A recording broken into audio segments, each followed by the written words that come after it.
بسم اللہ الرحمن الرحیم۔ السلام علیکم پہلی جماعت کے بچوں، امید ہے آپ سب خیریت سے ہوں گے۔ ہماری آج کے اردو کی آن لائن کلاس کا وقت شروع ہو گیا ہے۔ ہم نے پچھلے اپنے آن لائن لیکچرز میں حمد کو پڑھا، سمجھا، اس کی مشق کی طرف آئے۔ صفحہ نمبر 4 پہ ہم نے کل تک 4 سوالات کے جوابات کر لیے ہیں۔ امید ہے یہاں تک آپ کا سارا کام مکمل ہو گیا ہے۔ آج آتے ہیں صفحہ نمبر 5 پہ۔ ہمارا 5واں سوال ہے، لکھائی کی مہارت، خوش خط لکھیں۔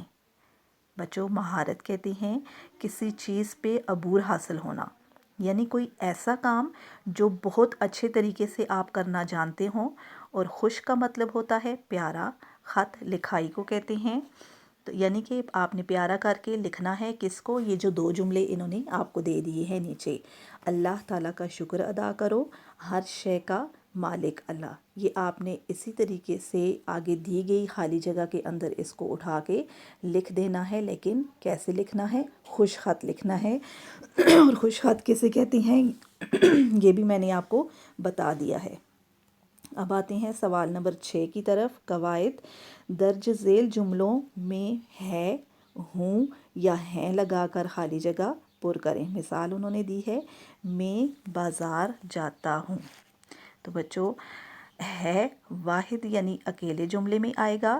جس جملے میں کسی واحد چیز کا ذکر ہو، واحد ایک چیز کو کہتے ہیں۔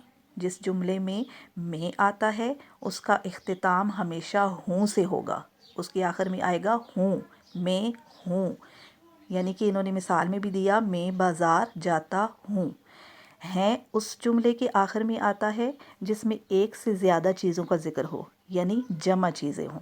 ٹھیک ہے، میں آپ کو بتاتی ہوں پڑھ کے۔ پہلا ہے، ہماری 2 آنکھیں۔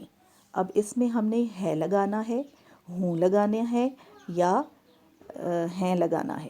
تو اس میں ہم لگائیں گے آنکھیں۔ اس میں 2 میں نے آپ کو بتایا کہ جو جمع ہو وہاں پہ ہیں کا استعمال ہوگا۔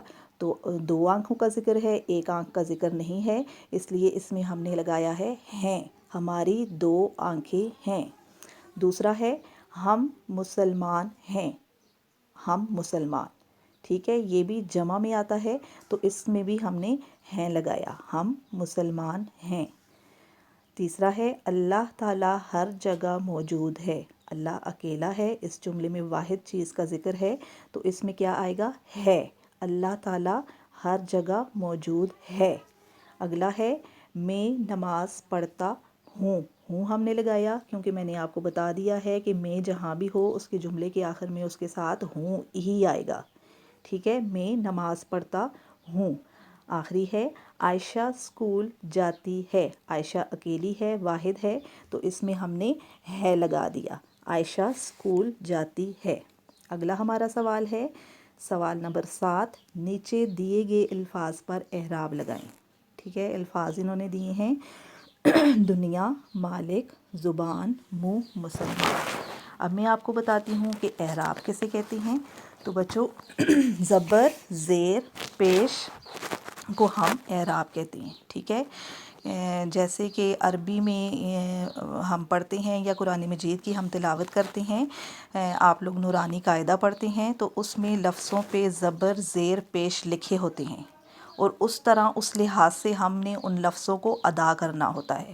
اسی طرح ہم نے ان الفاظ کو بھی زبر، زیر، پیش لگانا ہے، جس طرح ہم ان کو ادا کرتے ہیں۔ ٹھیک ہے، میں نے لگا بھی دیے ہیں، آپ کو نظر آ رہے ہیں، دنیا، مالک، زبان، منہ، مسلمان۔ ٹھیک ہے، اعراب کے لحاظ سے میں نے ان کو ادا کر کے آپ کو بتا دیا ہے۔ اگلا ہے سرگرمی۔ سرگرمی میں کیا ہے کہ حمد باری تعالیٰ زبانی یاد کریں اور با آواز بلند جماعت میں سنائیں۔ ٹھیک ہے، حمد ہم نے بار بار پڑھی ہے، میرے خیال سے آپ کو زبانی یاد بھی ہوگی، اگر نہیں یاد ہوئی آپ دوبارہ سے اس کو یاد کر لیں۔ آگے سوال نمبر 9 ہے ہمارا، ذہنی آزمائش۔ یہ آپ نے صرف یاد کرنے ہیں، آپ نے لکھنا نہیں ہے ان کو۔ پہلا سوال ہے، خانہ کعبہ کسے کہتے ہیں؟ تو خانہ کعبہ بچوں آپ کو سب کو پتہ ہے اللہ کا گھر ہے، جس میں ہر سال مسلمان جو ہیں وہ حج کی فریضے کو ادا کرنے کے لیے جاتے ہیں۔ اور دوسرا ہے خانہ کعبہ کہاں واقع ہے، تو خانہ کعبہ سعودی عرب کے شہر مکہ میں واقع ہے۔ اگلا سوال ہے ہم کس طرف منہ کر کے نماز پڑھتے ہیں؟ ہم خانہ کعبہ کی طرف منہ کر کے نماز پڑھتے ہیں۔ یہ ہماری حمد کی مشق آج اختتام کو پہنچ گئی ہے۔ ہم نے سارے سوالات کو کر لیا ہے، اور آج اپنا لکھنے والا کام مکمل کر کے کل چھٹی کا دن ہے۔ آپ نے کرنا یہ ہے کہ اپنی حمد کی ساری مشق کے اندر جو سارے سوالات ہیں ان کو زبانی یاد کر کے اور بار بار لکھنے کی کوشش کرنی ہے، مشق کرنی ہے، تاکہ جو کام آپ نے کر لیا ہے، پڑھ لیا ہے، وہ آپ کو لکھنا بھی آتا ہو۔ آپ آج کا ہمارا سبق اتنا ہی، اجازت چاہتی ہوں، اللہ حافظ۔